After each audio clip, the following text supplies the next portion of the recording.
дар замони муосир таъмини амнияти иттилоотӣ ҷойгоҳи хосаро ишғол менамояд. Дар шароити равандҳои ҷаҳонишавӣ кишварҳои рӯ ба пешрафтро зарур аст ки аз ҷиҳати таъминоти иттилоотӣ мусаллаҳ бошанд. Ин падида пас аз инкишофи технологияи иттилоотӣ ва аз байн бурдани марзҳои иттилоотӣ таъсири саривақтии худро гузоштааст.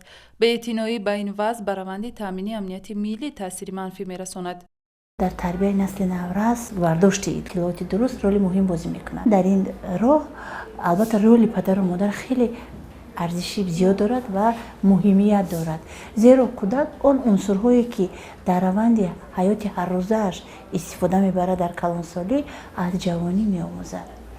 дар оилае ки падару модар китобхон ҳастанд, донишманд ҳастанд, босавод ҳастанд, бо маърифат ҳастанд, албатта ҷавони бо маърифат, бо таҳаммул, бо савод ва ҷавони хеле коргару қобил тарбият меёбад ки дар оянда барои дарёфти роҳи дурусти ҳалли мушкилотҳои худ бисёр як кадр ё як мутахассиси хуб шуда ҳам метавонад.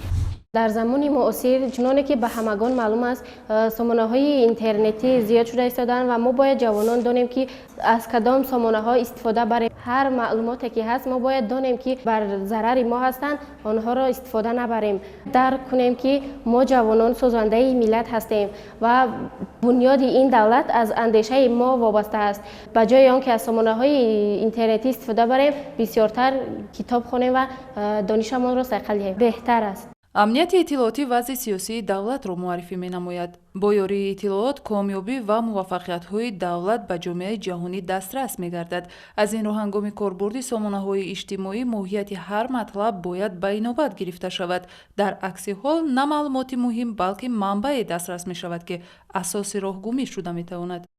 чӣ хеле ки ба мо маълум аст, имрӯз сомонаҳои интернетӣ маводҳоеро пахш менамоянд ки боиси зарар расонидан ба ҷомеа ва ба кишвари ором мебошад ва инчунин сомонаҳое мебошанд ки истифодабарии онҳо ба ҷавонон зарур намебошад ва барои истифода намудан аз чунин сомонаҳо бояд худдорӣ намоем ва баръакси оне ки ба ҷои аз ин сомонаҳо истифода менамоем, аз китобхонаҳои электронӣ ва аз маводҳои дарсии худ истифода барем. андешаҳо дар бораи таъмини амнияти иттилоотӣ бояд ҷавобгӯи манфиатҳои рӯз бошанд. дар ҷумҳурии Тоҷикистон шабакаҳои интернет ба таври васеъ доираҳои гуногуни аҳолиро фаро гирифта, мамлакатро ба фазои иттилоотии ҷаҳонӣ пайваст мегардонад. технологияи иттилоотӣ ахборотро ба нерӯи мутаҳаррике табдил додааст ки он дар пешрафти ҷаҳони муосир нақши муайянкунандаро пайдо намудааст. воситаҳои навтарини иттилоотӣ метавонад оқибатҳои ҳам манфӣ ва ҳам мусбатро ба бор оранд. то кадом андоза ба нафъи манфиатҳои миллӣ истифода намудани онҳо муҳим аст. шабакаҳои интернетӣ меъёри истифодабарии худро доранд. мардум сарфа нарафта истодааст ки иттилооти зарурӣ кадом аст, иттилооти нодаркорӣ кадом аст. аз ҷиҳати равонӣ агар таҳлил кунем, як вобастагӣ бисёри мудҳиш доранд ба интернет, ба шабакаҳои иҷтимоӣ, ба хабарҳои беҳуда.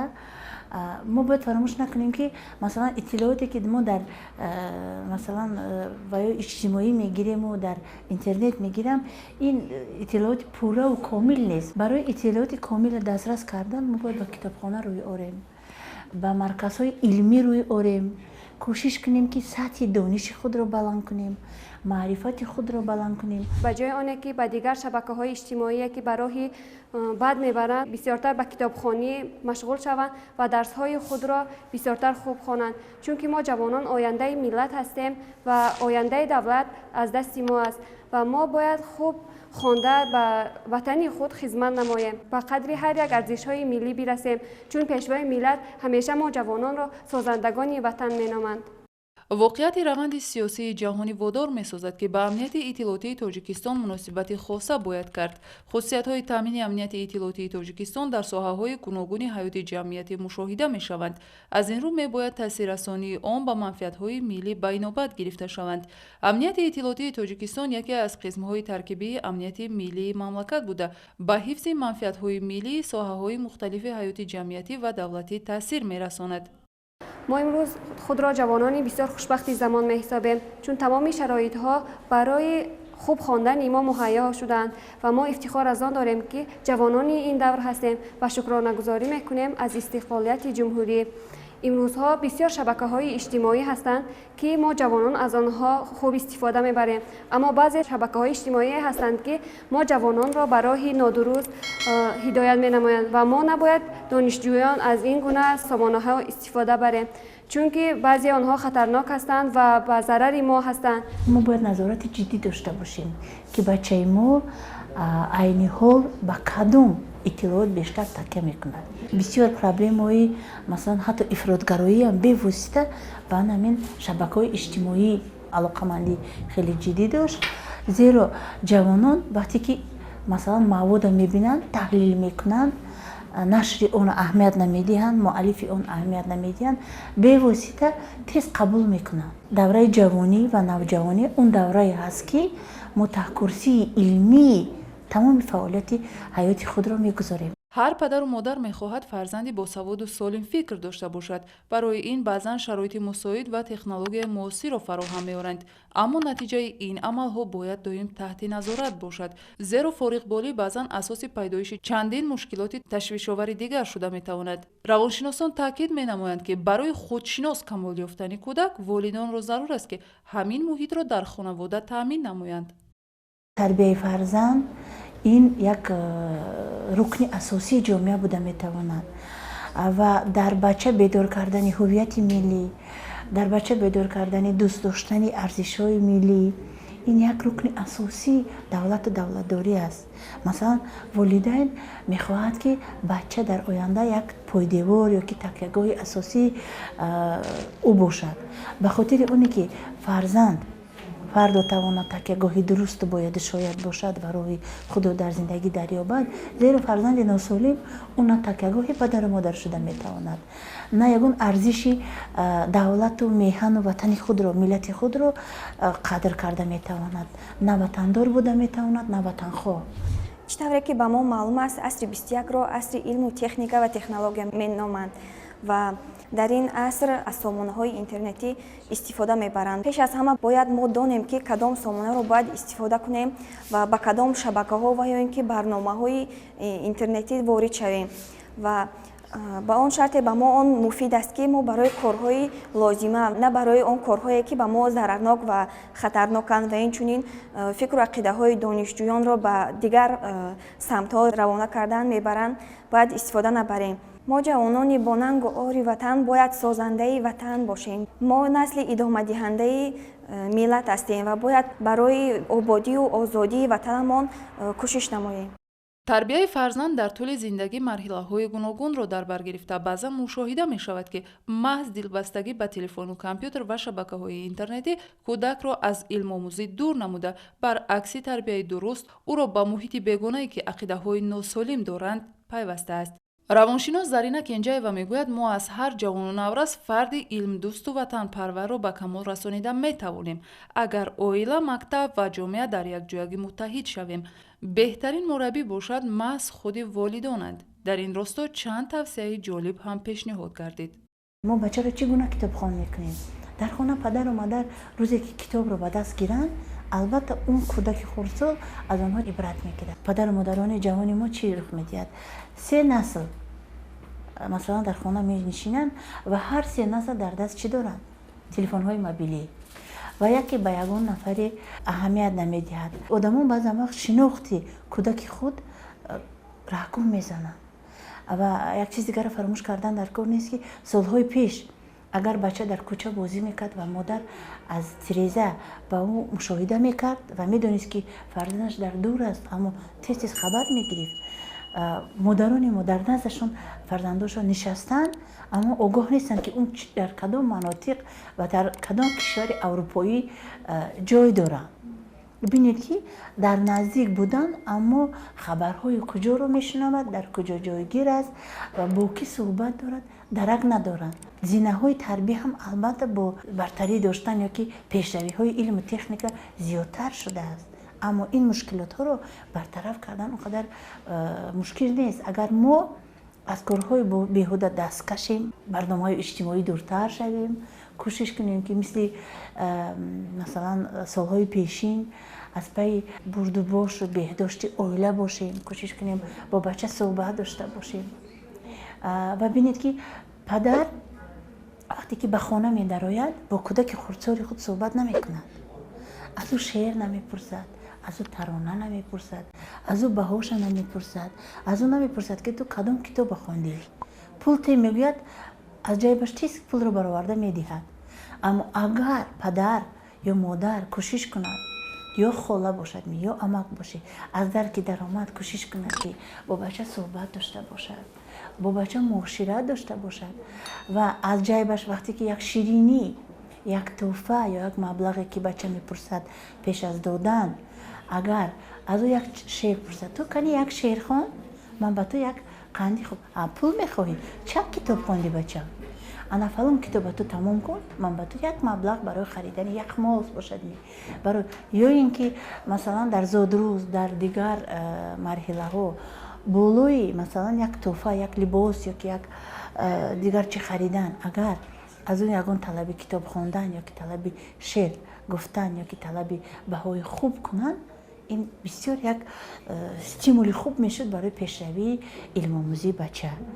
дар замони ҷаҳонишавӣ ҳар падида метавонад ба фаъолияти миллат таъсир расонад. хоса интернет ки дар тамоми дунё доман паҳн кардааст, воситаи асосии тарғибкунандаи матолиби гуногун мебошад. аз ин рӯ таъмини амнияти иттилоотӣ ва назорати қатъӣ дар тарбияи фарзанд муҳим арзёбӣ мегардад.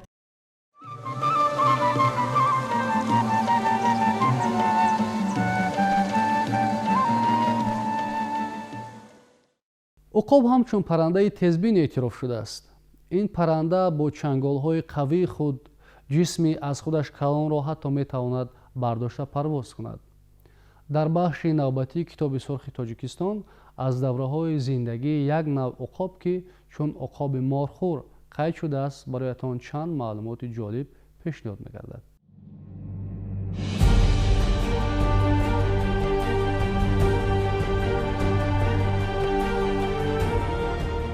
уқоби морхӯр. уқоби морхӯр яке аз паррандаҳоест ки дар зери таҳдиди маҳвшавӣ қарор дорад. дар ҳудуди тоҷикистони ҷануби ғарбӣ, кӯҳҳои начандон баланди соҳили рости дарёи Кофарниҳон, кӯҳсори Оқтов, поёноби дарёи Вахш, нишебиҳои кӯҳи Хоҷа Мумин ва қаторкӯҳи Ҳазрати Шоҳ паҳн гардидааст. дар ҷангалзори Дарёбод, зиндаҷойҳои ҷаридори дарё ва пасткӯҳҳои ҷанубии Тоҷикистон ҳаёт ба сар мебарад. дар давраи кӯчиши мавсимӣ дар атрофи водии дарёҳо ва хоҷагиҳои моҳипарварӣ сукунат меёбад. саршумори аниқи уқоби морхӯр дар Тоҷикистон номаълум аст. айни замон зиёда аз 3 лонаи он ба қайд гирифта шудааст. дар ҳудуди Тоҷикистон моҳҳои март то октябр дучор меояд. фардҳои алоҳидаи ин намуд дар Тоҷикистони марказӣ ва шимолӣ дучор меоянд. паррандаи мавсимии лонагузор аст. нимаҳои дуюми моҳи март ҷуфтшавии ҷинсҳо оғоз гардида то доҳаи дуюми апрел давом мекунад. дар дарахтон лона мегузорад. аввалҳои моҳи апрел 1 ё 2 дона тухм мегузорад. баъди 43 то 45 рӯз чуҷа мебарорад. чуҷаҳо баъди 82-84 рӯз болиғ мешаванд. ғизои уқоби морхӯр мори чипор, мори обӣ, қурбоқа ва баъзан моҳӣ мебошад. дар Африқо, Арабистон ва Осиёи ҷанубӣ зимистон мегузаронад. дар шароити сунъӣ хуб парваришу афзоиш меёбад. фаъолияти хоҷагии инсон, коҳиш ёфтани шумораи хазандагон, маҳдудияти сукунатгоҳ боиси камшумории уқоби морхӯр гардидааст. тибқи пешниҳоди мутахассисони соҳа, парваришгоҳҳои махсус барои афзоиш кунонидани он ташкил намудан зарур аст. тарғиботро оид ба ҳифзи уқоби морхӯр пурзур намуда, дар маҳаллаҳои сукунати он муҳофизати хазандагонро низ ба роҳ мондан зарур аст.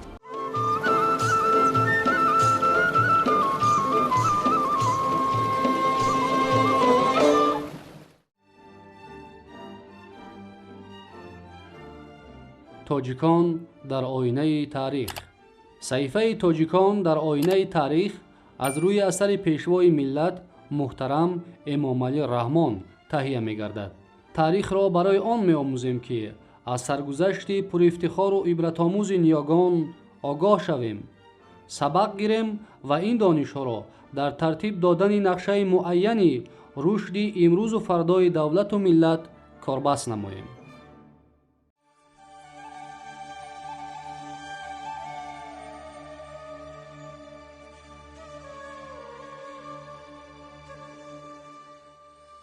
صحیفه تاجیکان در آینه تاریخ را از موضوع روح جاویدانه باختر و وحش حیات بخش ادامه می دهیم.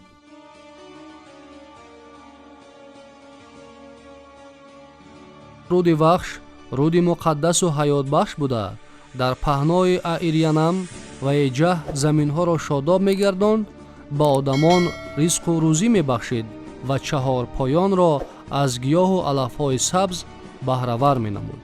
اصطلاح وحش در تاجیکی قدیم معنای کلام گفته شده را دارد که همسنگ تعبیر مناجات، دعا و نیایش کردن است. در زبان سغدی نیز هم معنای تعبیر سخن گفتار بوده است، یعنی در حق الهه دریای حیات بخش و رزق آفرنده آخشا مناجات و نیایش کردن را افاده می کند. در سرچشمه های هندی کلمه وحشو نام امودریاست که یونانیان آن را با کلمه هماهنگ آن آکسوس نام بردند. عجب نیست که عباره زردشت وحشور هم از همین جا برآمده بار تعبیر زاده و ساکنی کنار رود وحش یعنی آمو صحیحترش وحشی و وحش زاده را بکشد. بنا با معلومات شرقشناس معروف لیوشیتس در آثارخانه شهر کلکتا کتیبه روی سنگ محفوظ است که نوشتجات وحش خدای یگانه را دارد. مثلا ابو ریحان بیرونی که خود زاده منطقه خوارزم است از باب رسم و عادت خوارزمیان سخن رانده خبر می دهد که این مردم عید با نام وحشنگم یعنی وحش هنگام دارند و شرح می دهد که وحش نام ملائکه است ناظر آب و نگهبان دریای وحش و جیهون. واقعاً در مجموع مصنوعات خزینه امودریا انگشترین طلایی محفوظ است که وظیفه مهر را ادا نموده در روی آن عکس مخلوق اساطیری گاوصورت آدمسر و بالدار حکاکی شده است. در حاشیه انگشترین نوشتجات با خط آرامی ثبت شده است که آن را محققان وحشو یعنی الهه رود وحش تفسیر کردند. محض همین نوشتجات دلیل رد نشونده است که عمومیت خزینه امودریا و بازیافت‌های معبد وحش را ثابت می‌نماید. از این رو باختریان قدیم برای بزرگداشت رود مقدس وحش و پاس خاطر الهه بزرگ آن آخشا که در تصور آنها الهه آب و آبیاری بوده است از زمانهای خیلی قدیم اشیاهای گرانبها را نذر و نثار می‌کردند، قربانی و هدیه ها می آوردند، نیایش و پرستش می نمودند و حتی سجده و عبادت می گذاریدند. در این باره هنگام تحلیل مسکن آریایی های شرقی سرچشمه اوستا، تعلیمات زردشت و وطن اصلی آن مفصلتر توقف خواهیم کرد. کهن‌ترین بازیافت معبد وحش غلاف عاجی خنجر باختری ساخت اکینک است که در روی آن دو منظره با آهو حمله آوردن درنده مجسم شده است. شیر در قسم بالای غلاف عکس یافته است که با پایهای پیش آهوی را داشته با پایهای عقیب آدموار راست ایستاده است. شیر تا اندازه قیافه انسانی داشته که فعلا اساطیر روایتی افاده توانایی و قدرت پادشاهان اساس یافته است. در قسم پایانی غلاف درنده شبیه گربه کلان را می‌بینیم که به چنگالش آهوی بیچاره افتاده است. تصویرهای روی غلاف از روی اسلوب محصول دست هنرمندان باختری بوده موافق عقیده باستانشناسان در عصرهای 6 و 5 تا میلاد آفریده شدند. در بین بازیافت‌های صنعت مجسمه سازی پیکره خرد اسکندر مقدونی مقام خاصه دارد. این پیکره که از عاج تراشیده شده است در سر تاج کلاه دو شاخه دارد. تاج کلاه با کله شیر مانند اسکندر از یک طرف شأن و شوکت غالبیت را افاده نماید، از طرف دیگر به خاطر ما قصه های اسکندر ذوالقرنین یعنی شاخدار را می‌آورد که از ده‌ها اسکندرنامه های شاعران تاجیک و فارس برایمان آشناست. باید ذکر نمود که هنگام حفریات تخت سنگین شماره زیاد شمشیرهای جنگی و غلافهای عاجی پیدا شدند که در طول 150 سال حفریات دنیای عتیقه این مقدار شمشیرهای گوناگون ساختی یکدمه و دودمه دسترس نگشته بود. غالباً این شمشیرها به سپاهیان سواره و پیاده یونانی منسوب بوده. شاید هنگام عبور لشکر جهانگیر اسکندر مقدونی از گذرگاه رود آمو به معبد وخش نظر شدند. از بین پاره‌های جوشن و توده شمشیرها لوحه‌های پدید آمدند که در روی آنها منظره‌های شکار و اسب سواری نقش بستند. این لوحه‌ها را به دیواره صندوقچه آجی نسبت داده باستانشناسان آن را باختریان هنگام شکار نامیدند. هنرمندی نفیسه‌کار باختری سر و لباس سواره، طرز نشست، آلات شکار، امثال کمان، نیام، زیره و افزار اسب را چنان با جزئیاتش خاتمکاری کرده است که از آنها سیمای واقعی باختریان را تصور کردن امکان پذیر است. دو سواره جانب سیدها تیر می اندازند. چند غزال زخمین افتاده روباه و زرگوشان در گریزند و مادرشیر مجروح برای نجات بچه هایش آماده به سواره ها در افتادن است. این منظره ها برای آموختن سطح مدنیت، آلات و افزار جنگی و مهارت اسب سواری و اسب پروری باختریان از چندین اثرها دیده مواد فراوانتر داده می تواند. آثار تخت سنگین صحیفه های ناعیان خزینه امودریا را برایمان کشاده ثابت نمود که این گنجینه بی امثال محض پاره از نظرهای در طول 100 ساله ها نثار نموده معتقدان و زیارتگران بوده است. معلومات افسران انگلیس برتون و کانینگهم در خصوص از پایاناب رود وخش و پنج یافته شدن خزینه نیز تصدیق گردید. علم باستانشناسی انیق کرد که خزینه امودریا یادگار از روح جاویدانه باختر و عالیه رود حیات بخش وخش بوده از تاریخ بسا کهن و اصالت دیرینه تمدن و دولتداری تاجیکان بشارت آورده است. افریات قلعه میر، کیقوبادشاه، تخت قباد، تخت سنگین و ده‌ها تحقیقات‌های باستانشناسی موضع‌های مختلف تاجیکستان که در نیم عصر آخر صورت گرفت در علم باخترشناسی و تاریخ تمدن و دولتداری تاجیکان صحیفه‌های نو شد. دلیل‌های تاریخی و باستانشناسی حدود افغانستان علل خصوص حفریات بلخ و تیلاتپه و حدود ترمیز، ایرتام، حدود ترکمنستان، مرو، نیسا و حدود ازبکستان، فرغانه، سرخاندریا عمومیت و شباهت بازیافت‌ها را اساسناک نموده از شکوه تمدن از شکوه تمدن، پهناوری مرزها و قدرت و توانایی دولت باختر قدیم گواهی می‌دهند.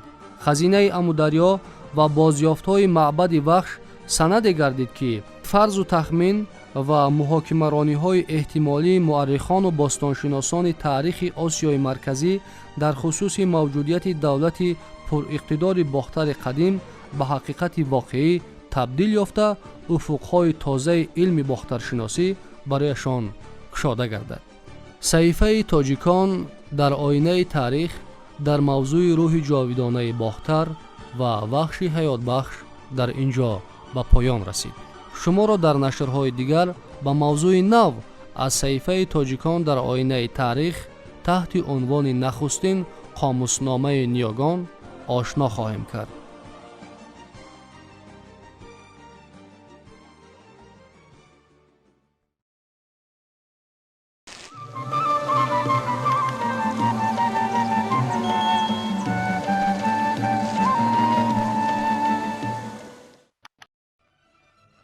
متخصصان مرکز آب و هواشناسی وضع هوای کشور را برای امروز 28 اپریل سال 2021 چنین پیشگویی کردند. در شهر دوشنبه روزانه هوا 29-31، شبانه 12-14 درجه گرم می شود. هوا در شهر بختر روزانه 31-34، شبانه 12-15 درجه گرمی پیشگویی شده است. در شهر خوجند روزانه 29-31، شبانه 12-14 درجه گرم است. گرمی هوا در شهر خاروق روزانه از 14 تا به 17، شبانه از 5 تا به 7 درجه می رسد.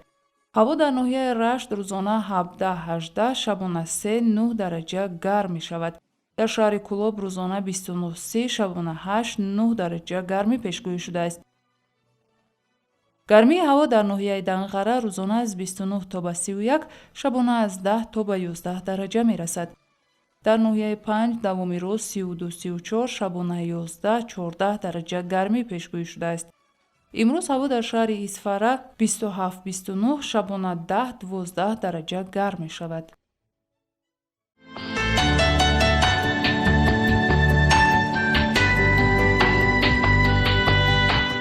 дар ноҳияи шоҳмансури шаҳри душанбе маҳаллаи замонавии баҳор бунёд мегардад, ки дар ҳудуди он биноҳои истиқоматӣ, муассисаҳои томактабӣ ва марказҳои савдою хизматрасонӣ тибқи талаботи муосири меъморӣ сохта хоҳанд шуд. лоиҳаи ангоравии сохтмони маҳаллаи мазкур тибқи супориши раиси шаҳри душанбе муҳтарам рустами эмомалӣ дар доираи татбиқи нақшаи генералии шаҳри душанбе таҳия гардида, он дар ҳамкорӣ бо сарраёсати меъморӣ ва шаҳрсозии шаҳри душанбе аз ҷониби корхонаи воҳиди давлатии лоиҳакаш омода шудааст. ин гуна лоиҳаҳои муҳташам дар кишвар зиёд пешниҳод мешаванд ва амалишавии ҳар яки онҳо далели рушди босуръати кишвар, хоса пойтахти мамлакат шаҳри душанбе мебошад. дар ин росто моро зарур аст ки ба қадри ҳамаи ин пешрафт бирасем ва дар бунёди давлати мутараққиву муосир якҷоя аз як гиребон сар бароварда саҳми арзишманд гузорем. инҷо барномаи субҳи тоҷикистон барои имрӯз интиҳо меёбад. то субҳи дигар муваффақу комгор бошед.